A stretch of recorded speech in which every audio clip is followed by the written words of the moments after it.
ASEAN division at NUA. As the Consul General of India, he took the India-Myanmar relations to all new heights. He has been the former commercial officer of Indian Embassy at Rome. Can we have a huge round of applause for our secretary?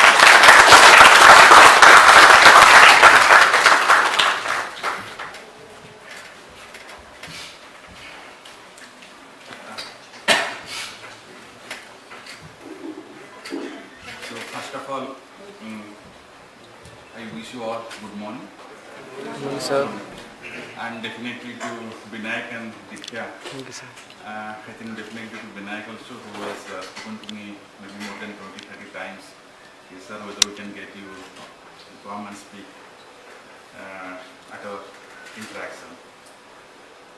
Frankly, what Sir Ambassador Prakash sir told actually, he touched almost all aspects of India and how India is perceived among the neighbor countries.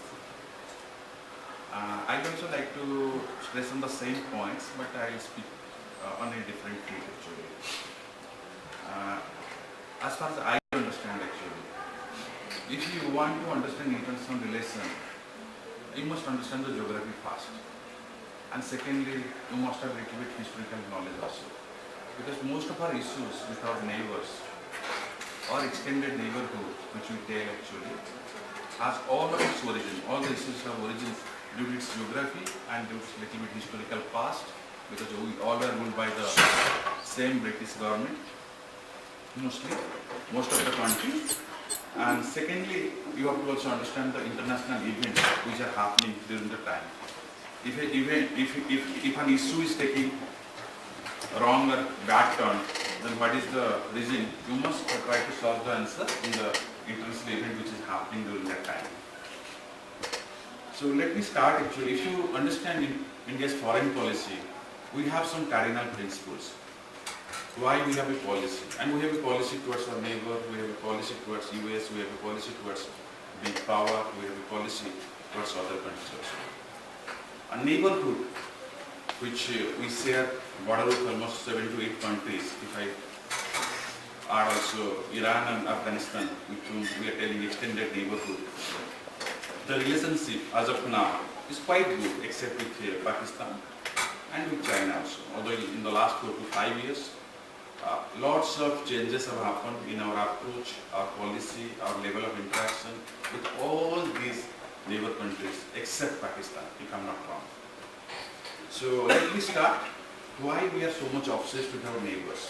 First thing is that, as I told you, the cardinal principle of our foreign policy is that we must maintain our sovereignty and territoriality at any cost. Second, there must be a security component to our territorial integrity and sovereignty. Third point is that we must develop at our own pace. That is the economic development which we want to take.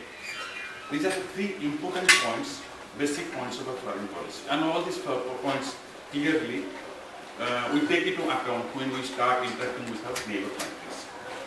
Sir had made a very good generalization also, and he made very, very specific points also with all of our neighbors. But I go one by one, little bit stressing where we miss, where we have more cooperation, more relations, and what is the overall approach of India towards all of its neighbors. Let me start with Myanmar actually. If you know, Myanmar is a big country. It's almost 1/4 of India's size. We share a border of more than 1,600 kilometers.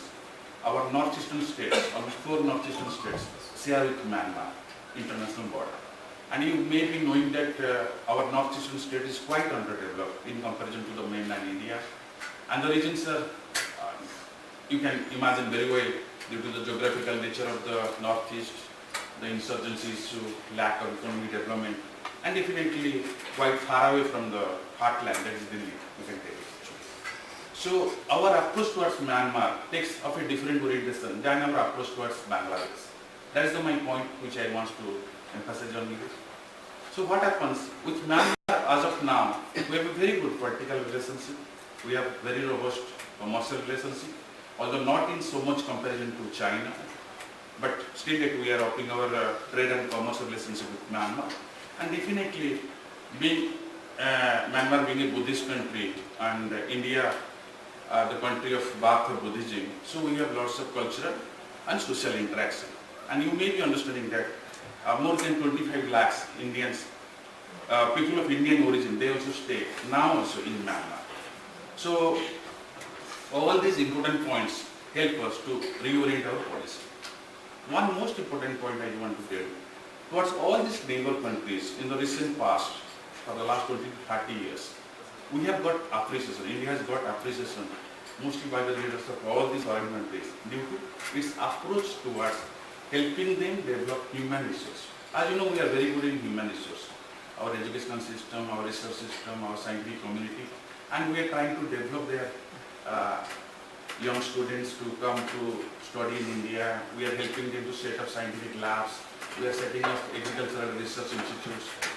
Apart from that, India is also helping them to set up lots of infrastructure projects. May not be the big infrastructure projects, but definitely the small infrastructure projects, which we sometimes term it as small development projects, we tell it actually, where in different sectors, almost you tell every sector, whether it is health, agriculture, education, where we help to create some physical assets. And these have gone very well with the leaders of the neighboring countries. And here India is different from China. Again, I come to the Chinese factor also. And if you know, for Myanmar, my Prime Minister has mentioned, we have policy of 3C. That is, let us connect, let us have more and more cultural interaction. C, again, let us have more and more commercial interaction. Because whole northeastern region, its future development is totally depending upon the neighboring countries. Not only Myanmar, it is the other countries of ASEAN also, for which we are also trying. So we are also building international highways, we are also building border huts where the interaction, the border trade can happen.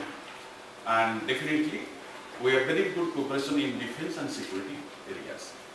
If you remember very well, in the last 5 years, if I am not wrong, we have not seen so many instances of insurgency activities in northeastern states. Now, if you take most of the northeastern states, all the 7 sisters, and if you ask Sikkim also, all are quite peaceful. And Delhi is trying to develop in infrastructure, in capacity building, in other areas in northeastern states. We have a very specific policy towards northeastern development. Okay. We have some minor issues with Myanmar related to border, security again, the insurgency, and not other issues. I again come to Bangladesh. I'll go by one by one because so that you can understand, you can compare also how our policies are not a single approach policy. We have policy towards Myanmar is a little different from Bangladesh, it's a little different from Bhutan, it's a little different from Nepal also. Bangladesh, as are very clearly told that actually it was taken out of Pakistan in 1977, I think. And our relation in the last 5 years, I must tell, at political level is quite robust actually. We have also very good commercial relationship. Commercial means I don't want to tell only the trade part, but lots of investment from India also has gone into Bangladesh. And the best part of our relationship is that it's a security cooperation where Bangladesh has not allowed its soil to be used against and used for anti-India activities by the insurgents. And it's a kind of, you can tell it, very strong cooperation which we are not getting earlier actually from Bangladesh actually. And in the same way, because I am telling you in a UPSC pattern actually, when you write an answer, you have to write in a political cooperation, commercial cooperation, cultural cooperation, and defense cooperation and developmental cooperation. Again, we are helping Bangladesh also in development of lots of infrastructure projects. We are helping in energy areas. We are selling some energy from Calcutta, from other areas. We are also developing the road infrastructure, the railway infrastructure, the modernization. And another part is that we are also helping them in providing grants and letter of credit. Grants means we provide them money under which they can take up their projects. We also provide them letter of credit actually, which are big amount of fund actually, where Bangladesh can take from India at a very nominal rate of interest, perhaps 2% if I am not wrong, and they can have creation of large number of infrastructures. So what happens? A country which is running at a speed of 6.7, 6.8%, that is India, 5th largest, it has to take the concern of the other countries, which are the neighbors, and then only all can prosper. That is PM's view also. That's a growth for all actually. We should go for that concept. And we have little bit issues. If you, I can share with you. Border issue we have, but now we have solved. If you know little bit enclaves, those areas under India's control, those areas under Bangladesh control, we have also solved those issues. And also little bit issue about the sharing of river water. If you know, West Bengal government has its own stand on river water actually. And Bangladesh is also an important member inside, which is little bit at present not working well, but it is also present. It is also a member of BIMSTEC, where we are doing fine actually. And then I come to Maldives actually, and as Sir very clearly told, it is a very strategic location, Maldives, being a small country having a 3 lakh population. And here also, India is providing not only political support, it is providing economical support also to Maldives. We have State Bank there. We used to provide them lots of overdraft credit facilities where the government does not have the money, it can take the money from State Bank of India, Maldives also. Okay. And again, we are also involved in development of small development projects, infrastructure projects.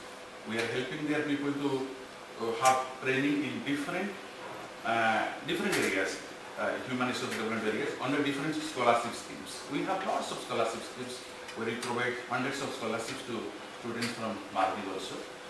Apart from that, if I go to other areas, we have set up hospitals. We have we allow the Maldives patient to come to India for medical treatment. All these are preferential, the visa regime, under the preferential visa regime, we allow the patient from Maldives to come. But if you also go by last year information, last year events actually, we had some political issues also, where one certain president of Maldives was not he had declared a kind of emergency, and he had taken he was trying to, on the Supreme Court's instruction, he was trying to imprison the democratically elected president actually. There we had issue, but now Maldives has again returned back to normalcy. I come at the last the factor of China, why China matters a lot in our neighborhood policy, and how we are unable to ramp up our efforts, even if in spite of doing so much developmental work in our neighborhood countries.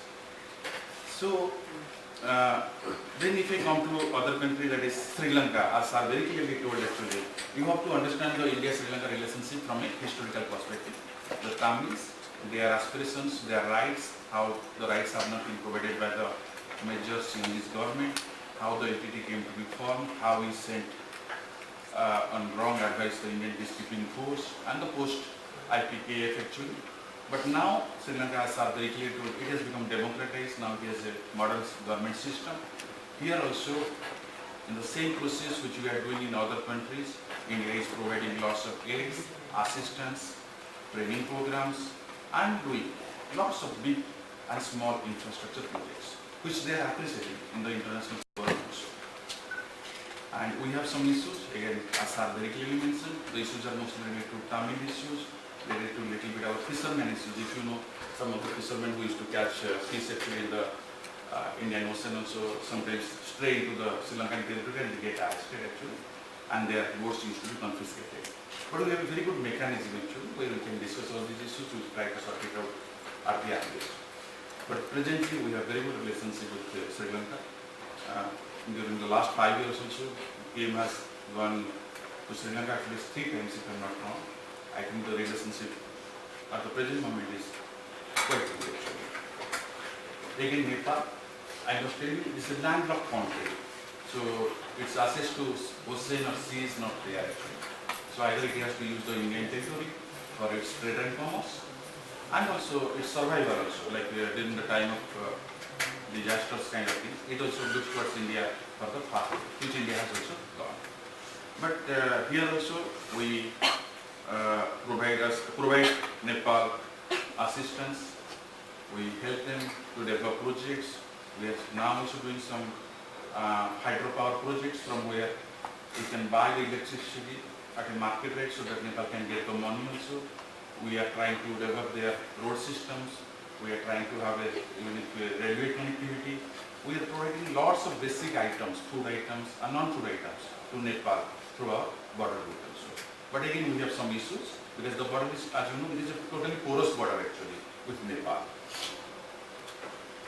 And very recently also we have started upping cooperation in the sector of agriculture also. Then Bhutan, again sir has mentioned very clearly, it's a very small tiny country but very strategically located. Okay, if we will have no issue with Bhutan or other countries, at least we can mobilize our army towards our western front where there is a real enemy actually. So you have to maintain your border with the countries who are neighbor to us at a peaceful mode so that you don't have to deploy your army or the force all the times actually. That is also one of the important points behind our foreign policy approach towards the neighbor countries. Bhutan, I must tell you, you must have some understanding. It is the only country which gets some budgetary support from our Indian budget also. We provide lots of money, I think if I am not wrong, we have perhaps I think this year also we are providing almost more than 500 crores to Bhutan for its development. Although it is a very small country having 10 lakhs population. But as of now, the relationship, the friendship which Bhutan has with India, it has to test of its time actually. And until some years back, if I am not wrong, the foreign policy of Bhutan was has to be aligned with India's interest. But now Bhutan is acting on its own foreign policy, but with consultation with India. So as I very clearly mentioned, Doklam issue which happened also, the views of Bhutan and views of India were same actually. And that is the reason only China withdrew itself from the Doklam area actually. And I must tell you also, towards Bhutan also, we provide lots of scholarships, different scholarships which we provide from MEA, Ministry of External Affairs, with different names. Some are known as ITEC scholarships, mostly technical part. Some scholarships are provided by ICCR, that is Indian Council for Cultural Relations. And there are lots of scholarships where the students can come and study in different universities and colleges in India. And basically everything is concert free. They don't have to pay a single fee actually. And the numbers are now gone more than thousands in numbers, if I am not wrong. Then I come to the two issues of Pakistan and China, what sir mentioned actually. China definitely, we have lots of issues with China. We share a long border with China. And the problem of China is that, if you know, China has already emerged as a global power, second to US. Earlier there were two global powers, that is the USSR and China. But after the disintegration of USSR, China has filled up the void created by the leaving of USSR. And the economical miracle which China has gone through in the last 30 to 40 years, from 1981 onwards, when they started the economic reforms, is literally miracle actually. It's a miracle. And now, if you understand, China is a manufacturer of more than 50% of items of the whole world consumes. And it has trade relationship with almost all 210 or 12 countries of the world actually. And wherever China goes actually, it goes with its money back.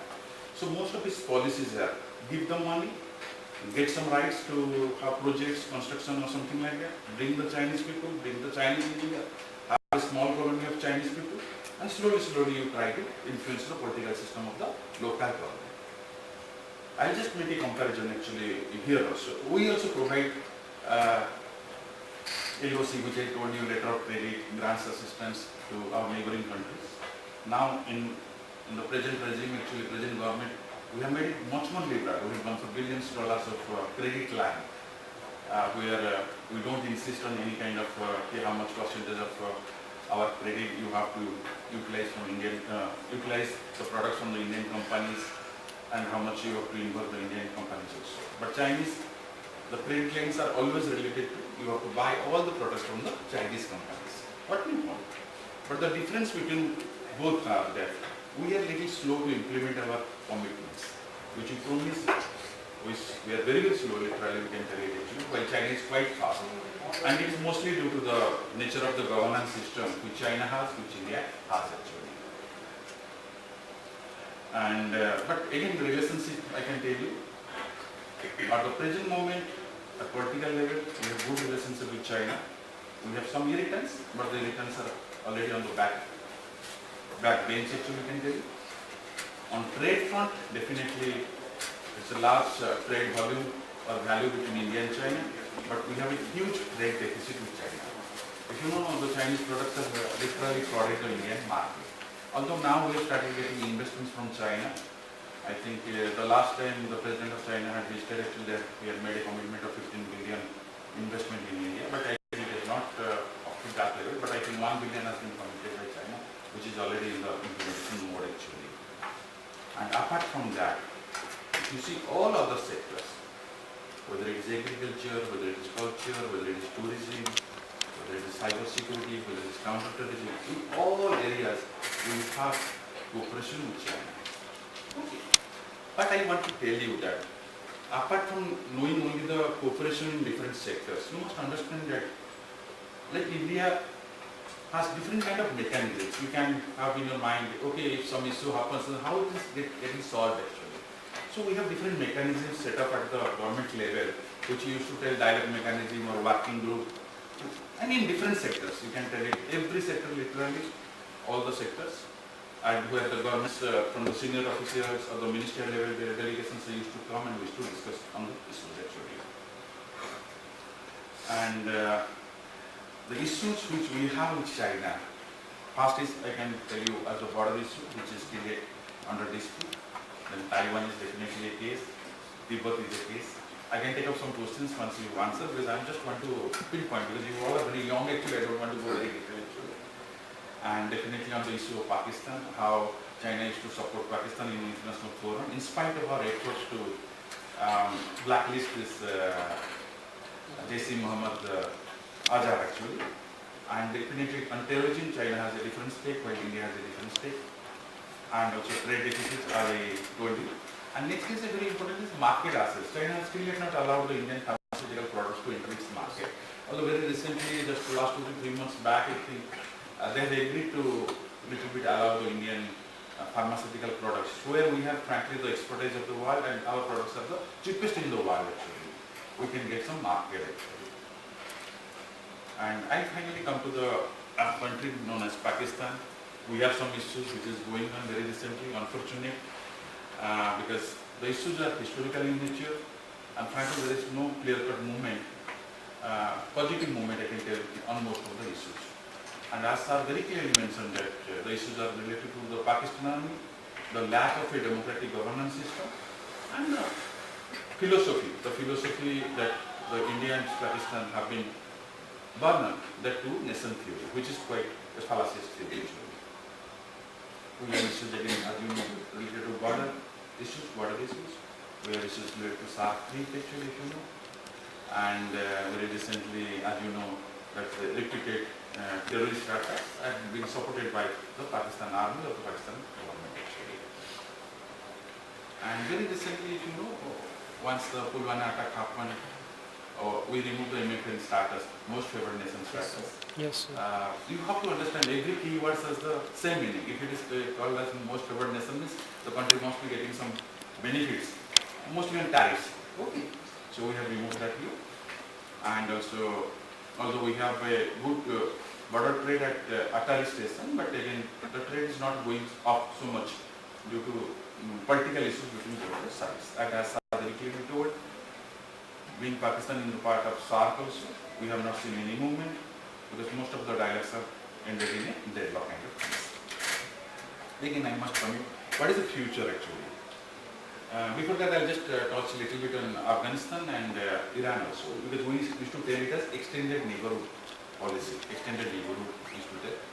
Afghanistan, if you know the history of Afghanistan, the Soviet occupation, then post, once the Soviets were removed actually, how Taliban came actually, and now there is a government, although it is not fully democratic government, but there is a government which is running the whole Afghanistan system. And what India is doing practically? If you see, India is doing a lot to stabilize Afghanistan. Because our feeling is that if Afghanistan gets destabilized, and Afghanistan is very close to the Pakistan border, actually, the restricted Pakistan provinces. Okay. So, and the ISA has a big hold there actually. We feel that the radical elements can come to India, or the radical elements can create some havoc in our BNP, which is still now happening there actually. So the whole policy of government of India towards Afghanistan is to stabilize Afghanistan, politically, administrative wise, for which what we are doing, we are training lots of Afghan people, maybe from government, maybe from army, maybe from police service, in different trainings. We are providing training to thousands of police officers how to maintain law and order. We are providing training to the Afghanistan army how to use the arms actually in the times of conflict actually. And we are training the civil servants how to run the government. And these are definite credits which nobody can take it out from India actually. Apart from that also, India is spending money in development of roads, projects, huge thanks to that. We very recently, if you know, we have also set up the parliament building of Afghanistan with our own fund actually. And we have invested almost more than 15 billion in Afghanistan in the reconstruction projects, which are in reconstruction projects. But again, as you know, there is an issue with the Taliban, although it is discussing with international interlocutors. US wants to leave Afghanistan at the earliest. So there is a fear factor in Delhi that once the US will leave, what will happen actually? Whether it will be taken by, the space will be taken by the Pakistanis, whether the same leaders who are now presently running the government will be there or not actually. So about the future part, I can tell you, at least the way the present government has announced its Act-East policy, the Look-East policy, and the Act-East policy, and keeping a very clear emphasis on neighborhood first. We are telling it is neighborhood first policy of the present government, where the feeling is that let there should be development, and development should be for all. And it can only happen through, again as I told you, connectivity, commerce, and more people-to-people interaction. And under these three headings, you can have thousands of subsections. We can do lots of activities, kind of things, where we can promote the development of the neighboring countries actually. So in future, what I understand actually, India will definitely have more and more influence on the neighborhood, except maybe Pakistan, definitely. And our approach towards the countries in development of their human resource, which we are doing in a big way, and also development of infrastructure projects, small, big, intermediate projects. And there are some projects I must tell you which cost only $50,000, very small amount, maybe 35 lakhs rupees. We get the project, we approve it within 2 to 3 days from Delhi, and the next day the project happens. And within 90 days the project is standing. It can happen in community development projects, like a small school, a oil, a 2 pumps, or in a small hospital you need some instruments. And these have been appreciated like anything. But fortunately, unfortunately, this approach of ours was copied by China, and China did almost 800 projects in 2 years, and while we are still struggling with only 100 projects. As I told you very clearly, which is admitted at the highest level also, our implementation is slow, but our approach, our concept is quite okay, but our implementation is slow due to bureaucratic delay or other concepts. So in future perspective, if I can tell you, towards our neighbors, definitely India will have more and more influence towards our neighbors, mostly from strategic, security, and political and commerce point of view. As are very clearly mentioned, again through our soft power, that is our culture, that is our feelings, that is our art and dance, we are still doing lots of activities in our neighbor countries just to bring back the old linkage which we had actually when we are part of the Indian subcontinent, the big Indian subcontinent. In the coming days, I understand that we are trying to have connectivity with all of our neighbors, either through road, either through rail, either through maritime, that is the coastal shipping trade, or either through air actually. And here also we have fairly succeeded. Once we have this India-Myanmar-Thailand highway road is functional, which we are planning by next year actually, it can go up to Laos, Cambodia and Vietnam. Okay, there is a plan to extend it, on which the is also working on that. If you know, in the last 1 year, if you have seen the newspaper reports, India is the first country which immediately attends the call of the distress, whether it is on the sea, whether it is on the soil actually. Like when the Nepal earthquake happened, we are the first to reach there within 4 hours, if I am not wrong. And we did lots of good stuff, all these things. And these have been literally been appreciated by all of our neighborhood leaders at the highest level. Yeah, we will have some issues definitely, which will take some time, but presently most of the issues with most of our neighbors have not become irritants which merit attention, except Pakistan actually, and maybe in future it can sometimes it can have some issue with Nepal. But with Bangladesh, we foresee a very positive relationship for the future. And with Myanmar also, they have also understood our sensitivities, and that is the reason they have also controlled the insurgency. Just 1 or 2 days back, if you read the newspaper, they took the NSC, and there is a Naga insurgency groups head under control, their control. If you go to Bhutan, it supports India in all its initiatives. It does not allow anti-insurgency activities from its own soil also. And if you go to Maldives, now we have a stable government also, so which has professed that its soil will not be used for radicalization or other things. So from all perspectives, I feel that we have a very positive future if you take a relationship with our neighbors, except maybe with Pakistan related to security or some strategic issues. The fact is that India is not only trying to do everything only through this neighborhood approach. Through other groupings known as ASEAN grouping, if you know, there are 10 countries. In the last 2 years or so, my Prime Minister has already met the leaders of ASEAN countries almost 2 times last year. And we are doing a fantastic job actually, where we have cooperation almost in 30 areas, 30 areas we have cooperations. And so taking all of this and taking SAARC and BIMSTEC, again now BIMSTEC has also become active. It is mostly, originally it was conceived as a forum to promote trade and commerce only. So now again it is taking a little bit political tone. So I personally believe that India as an emerging regional power, which we have already, have been recognized by US and other allies also, which we have. We are trying to develop our maritime cooperation, although there are some little bit issues, but we hope we have it.